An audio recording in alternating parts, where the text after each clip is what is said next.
This conference will now be recorded. Yeah, hello everyone. So we have discussed about the major methodologies in the IT projects being waterfall and agile, right?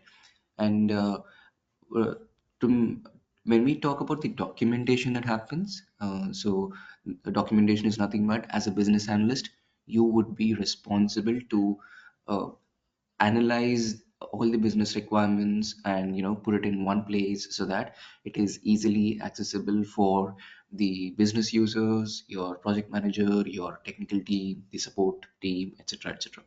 Right? So the way you do it in waterfall methodology is you use MS Word. Okay, MS Word is used to document all of these requirements together because you are in a position to capture all the details in a consolidated manner in the initial phase of your project itself. So you can put everything in one document, get it signed off, approved, and then the team starts referring to this document and get the requirements. But that is not the case in Agile. In Agile, what happens is you keep refining the requirements, you keep accepting changes in the requirements which have been already picked up, you keep grooming the requirements every now and then at the beginning of each and every sprint. So it would be difficult to keep on updating one single Word document every time, right? So what happens in that case? We know that by now you're already aware that we write the user stories which are going to have the information about what is expected, right? So where do you write these user stories? We don't use MS Word. Rather, we use a what is it? These are called as collaboration tools. Okay, so before getting into documentation, what is a collaboration tool? So collaboration tools are used in the IT projects so that you have one specific repository which has all the information related to project.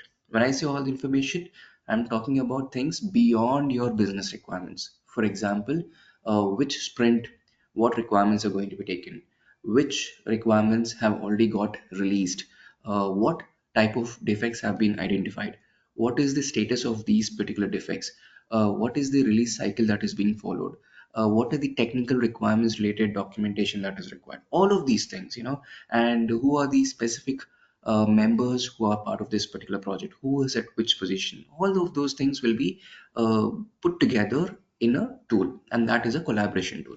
And when we talk about collaboration tools, again there are one major tool that you come across is known as JIRA. Okay, JIRA. So you might have come across this term also when you refer to the job descriptions related to the IT business analyst role in any job portals. They'll say that we need someone who is proficient in Jira or knows how to document requirements in Jira, something like that. So today what we are going to do is to learn about the Jira. Okay, so I personally do not have access to the tool Jira. It's a licensed tool which has a free trial of only 1 week. So I would urge all of you to download this and utilize the free trial version of 1 week and see how you can work around it. Since I don't have, I'm relying on the what do you say the internet, and there is a particular YouTube channel called the Prefect BA, which is amazing in terms of sharing content about business analysis.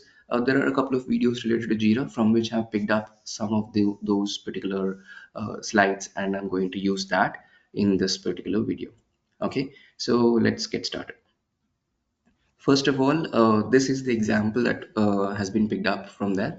So here, if you look at it, first of all, of course, whenever you're talking about any particular project, the illustrative example or the capstone project also will have something like this, that you talk about the major requirements. Okay, you put it in the format of epics. Okay, so here, if you see, we're talking about a particular website or mobile application which can be used for adding any sort of an e-commerce website, something like a Flipkart or an Amazon or things like that. Okay, so here you see there are four major epics: browse, order, pay, and track. So within the epic called browse, you have multiple user stories. Here you have two user stories, whereas under the epic called order, you have 4 user stories, and vice versa, and so on and so forth. So this is the example that we'll pick up for this particular documentation understanding. Okay.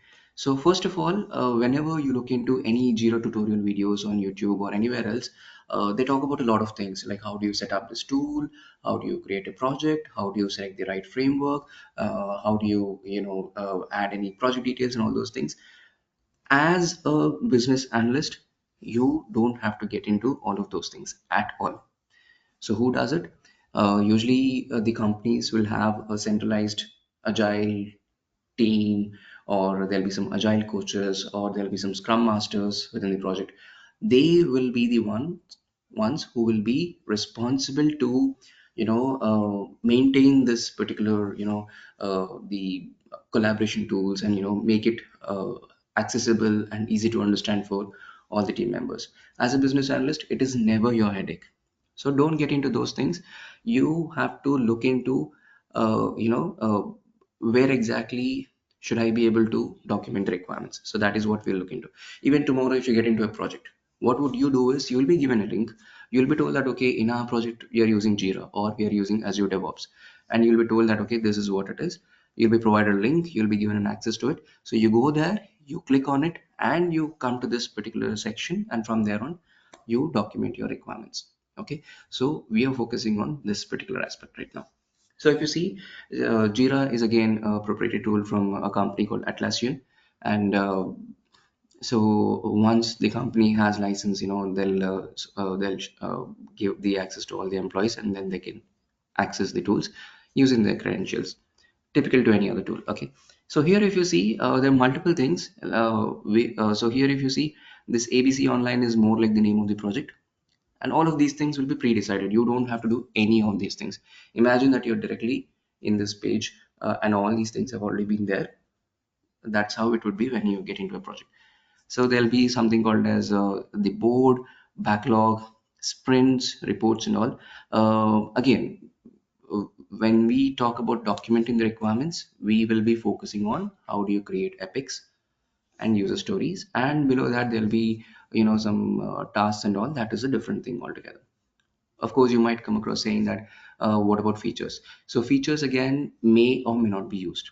If you remember our story map example, this was something which we looked into. If you remember, I spoke about theme, followed by epics, followed by features, followed by user stories. This will be the refined structure of documenting the requirements, but sometimes you might not need to get into the theme level. So you start with epics, and after epic, you can immediately get into the user stories, because there's just one feature within that epic. So you might skip this feature. So that is what is happening over here. If you see this example that we looked into, uh, so here, if you see, there is an epic and followed by the user stories. Okay.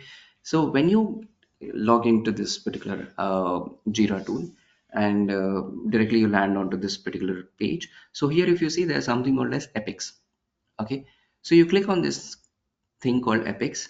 When you click on it, you'll get this particular option. And here you have an option to click on create. Okay.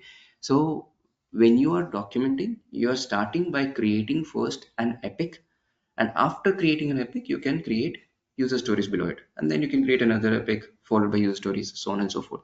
Okay. So here, what you have done, you have clicked on this particular option over here. Okay. And then you have gone into this particular section, and you have clicked on create. When you click on this, what happens is a particular pop-up window appears like this. Okay. So this is where you enter the details related to the epic that you have to create. Okay. So here, if you see, the project name is already there, because you are coming from that page. Issue type. So issue type here, it is pre-selected as epic. If you click on this, actually there'll be a drop down coming up which shows the other options, like issue type could be user story or a bug or a feature, and other options if applicable. Okay. But here we are talking about epic, so we retain whatever is there here. And then if you see here, uh, there's something called as configure fields, which is nothing but uh, it talks about what are the fields which you can see over here in this particular pop-up window which needs to be filled. And again, not all the fields are mandatory fields. Okay. As you might have already guessed, What do you see with this particular, star mark? Those are mandatory fields. If that is not there, it is not a mandatory field. You can leave it blank and still go ahead and create an epic. Okay. So here, if you click on custom, it'll allow you to deselect some of these options, and so that you don't need to even look into those fields in this particular epic creation functionality. Okay, so after that, what happens here? As I said, if you okay, so here if you see your project issue type epic name, you write the name of the epic that you're going to create. You give a brief summary of what it is. For example, if I'm talking about login, so I'll say login is the epic name, and then summary will be um, uh, providing details about how the login functionality would work, something like that. I'm giving a brief uh, detail about what the epic is all about. Then you have something called as description, where you can give more information about what the epic is going to be like. Okay, if you need to write any more details. And here if you see, it's not a mandatory field. So if you feel that summary itself is enough, you don't want to create any further details in the in the description section, you can skip it. If you scroll down further, then you have something called as priority. As I said, in this configure fields, you can remove it if you don't require, but if it is there, then you need to set the priority as medium, high, or low. This will help you in understanding the sequence in which you're going to pick up the epics for the development by the technical team. So what happens is, say you have created all the epics, there are around 10 epics, and you have already prioritized them as high, medium, low. Then what happens? You will look at those which are high priority, pick up those, see what are the user stories in it. We'll do the grooming, go for development, and have the sprint reviews and close it, and so on and so forth. That's what it helps like. Okay. Labels, if there is any label that you want to add, label could be something like, I want to say these user stories are related to the design only, related, or okay, this would be more in your user stories type. But if you have any labels to be created, you will use it, or else you can skip it. Attachment, there is nothing but if you have any particular document which is shared by the business team, or any particular reference related details from any other source, you can attach those here to this particular epic, so that it would remain as a reference material for you to later look into whenever you're accessing this particular epic. Okay, so after having added all of these details, then you have this option called create. Ideally, this create will not be any button will not be enabled unless and until you have filled out all the mandatory fields. So you fill up all these mandatory details, and then you click on create. Your epic gets created. Okay. Okay, so there are a few more things. If you want linked issues, it also, we don't actually look into all these fields because these are not mandatory, so we skip it. Assignee, again, sometimes your team makes it a mandatory. Your team, in the sense your project manager or your scrum master, says that every epic has to be assigned to the business analyst or to this particular team member, so that they are accountable to ensure that this epic is completely deployed, or completely developed and tested, something like that. So then it becomes a mandatory field to be filled, or else it might be left vacant also. So assign is nothing but who is going to be responsible for this. So in fact, if a team has around 5 members, all of those 5 members are already added and provided access to this particular project. So what happens in that case is, if you click on this drop down, it shows the names of all of those 5 people, and then you can select one of those and make them the assignee. Okay, and then there's a sprint. If it is already decided in which sprint this particular epic should be going into, then you select that sprint number over here. When you click on the drop down, it shows you the sprint numbers, and you can select the sprint number which is relevant. Okay, so once you do all of those things and click on create, your epic gets created. Once it gets created, it shows that particular high level details over here. Okay, so if you remember, if I go to the first screen, this is how it was, right? This is how it was. It was all blank because there was no epics created. Now what happened? You have created an epic. So what happens after creating, when you come back? So it will show like this. Okay. And if you want this to expand, when you click on it, where is it? Okay, I'll show it. Let me click over there and show it to you. So if you click on that particular epic, it shows the details over here in a small section on the right side. So that is how it works. Okay. Where were we? Oh, here. Yeah. So now what has happened is you have created an epic. Now, as per the story map, user story map that you have seen below the epic, there were a couple of user stories. Now, how do you create those user stories? If you want to create another epic, you can again create another epic by clicking on this and add the details as we have seen earlier. The window opens up, you fill all this information. That is how you create an epic. But if you have to create a user story, then what you do is uh, you when you can actually minimize this particular section. When you minimize, this is what will be visible like this. And here, if you see, these are the epics that have been created. Meanwhile, whatever we saw was about one particular thing wherein maybe browse and search epic would be created in the way we have seen. Similarly, other epics could be created like this. Okay. After doing that, here if you see, there's something called as create issue. Okay, so when you click on this create issue, or sometimes you'll have this option called create button over here also. When you click on it, it shows you create what, create user story or task or bug or epic. You can select one of those, and from there also you can do. Some of the versions of Jira show that way, or else you can click on create issue over here. Okay, and once you click, it says that okay, what needs to be done. So here you click on these three dots over here. Okay, then it says open create dialog. Once you open, this is how it shows. So earlier, if you remember earlier, we had the project name here, and here the issue type was defaulted to epic because we had directly clicked on create epic. But here we have clicked on create issue, so it is asking you what issue type. So here, if you again, select the drop down, it will show you either a story or an issue or a bug, and you can select accordingly. Here, we are talking specifically about creating a user story. So we select story. Okay. And after doing that, you're entering summary over here. Okay. So summary here, it is just saying that, this user story is about grouping by categories. I want all the product items to be grouped by categories. For that, I am creating this user story. So that's the summary over here. Then you have your description.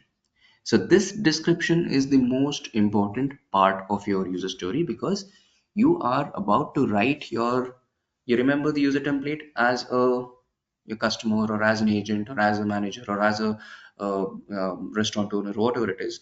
I want to, so that, that one line statement which you write as a user story followed by acceptance criteria, right? So all of those things will go into this particular description section. Okay, so here I'm saying that as a customer, I want to view the food items arranged by category so that I can easily select the food item. This user story can be further refined and all, that's another thing. But for us right now, the focus is on understanding how to create a user story in a JIRA dashboard. Okay, so we are creating a user story like this, and of course you can use the styles and you can make things bold and italics, underline, all those things are there. You can change the color. That we don't have to focus on those things right now. So you're writing a user story like this, then you're also following it up by writing the acceptance criteria. So in Jira, what you do is you write your user story as well as acceptance criteria within a particular section called as description. Maybe a couple of videos later, I'll also show you through Azure DevOps. That is similar to Jira, but it is just the, what do you say, the way you use the options will be slightly different, but it is again the same way of documenting the requirements.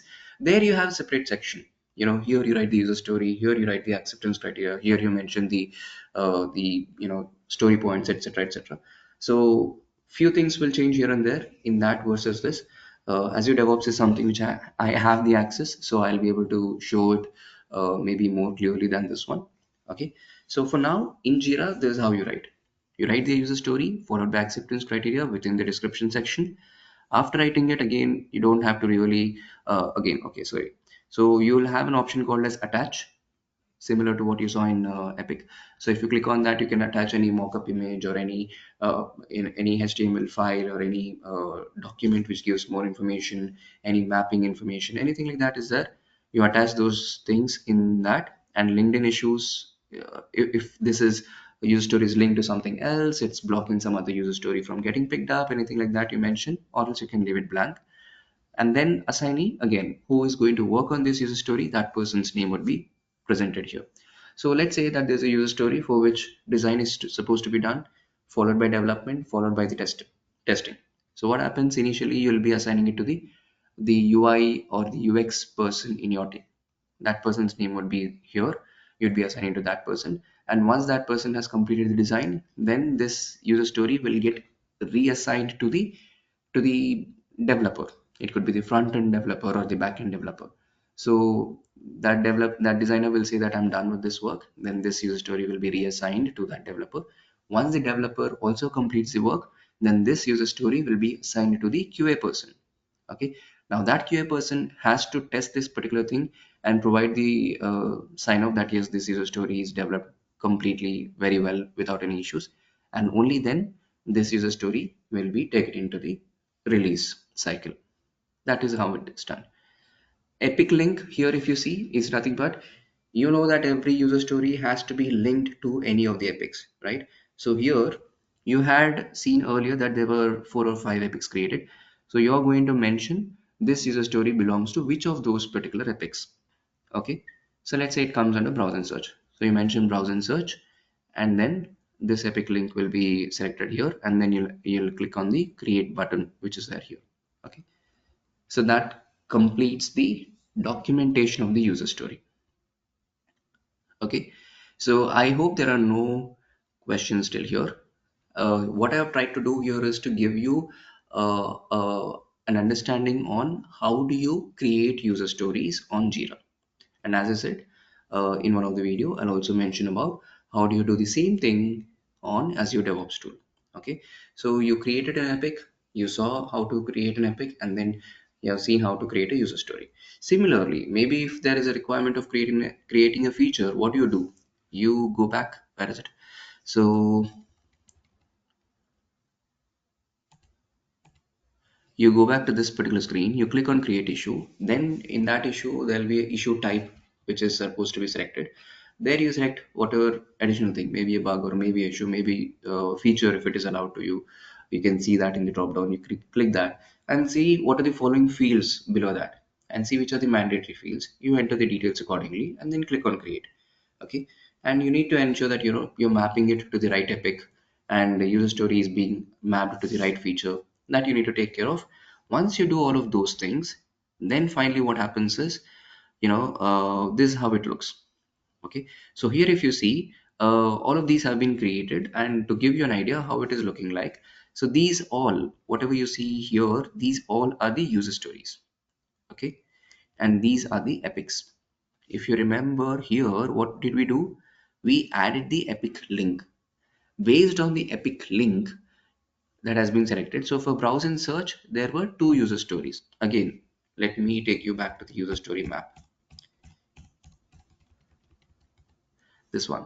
So if you see here, the epic called browse has 2 user stories, epic called order has 4 user stories, pay has 4 user stories, and track has 4 user stories, right? So similarly, now what has happened in the Jira tool is, this user story was created and the epic link was selected to map this particular user story to the browse. Okay, similarly, this user story was created, mapped to browse. This was created using the epic link. This was mapped to order epic, so on and so forth. So finally, this is how it looks when you look at the entire list of issues that have been created. This is how it looks. So group by categories and search by keyword are under the browse and search epic. Registration, login, add and remove from cart, duplicate, previous orders are under this particular epic. And these are the specific numbers. Number is nothing but a unique identifier. So this user story's unique identifier is ABC5. This user story can be referred by using this particular identifier as ABC6. So in this particular Jira board, if you go to search here, and if you click on ABC-5, it automatically opens up this user story. Okay. Similarly, these epics also would have had some unique identifiers. Say maybe ABC1 was related to browse and search, ABC2 was related to order, so on and so forth. Okay. So this is how it looks at the end. I hope it is clear. And just in case if you need more information, maybe you can contact me through whatever available channels are there. Or I would also urge you to look at some of the uh, existing existing resources, like Jira tutorial videos on YouTube or anything like that, to get a little bit more idea. And to top it all, the best thing that you can do is download Jira tool software and use the trial version for 1 week. You start creating. Maybe you can use the same project, or you can create some other project, and you can decide some epics and user stories and try creating it. You'll get an idea like how it happens.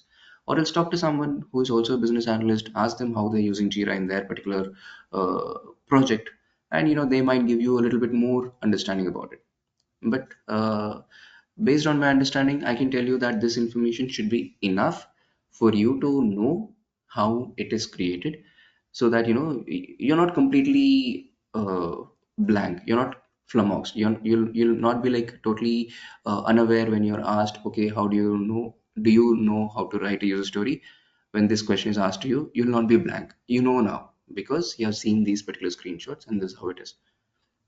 This gives you the basic understanding, and top of it, as I said, you can use the other options that you have to know a little bit more about it. Okay, so here we close this video. We'll come back again. Thanks everyone.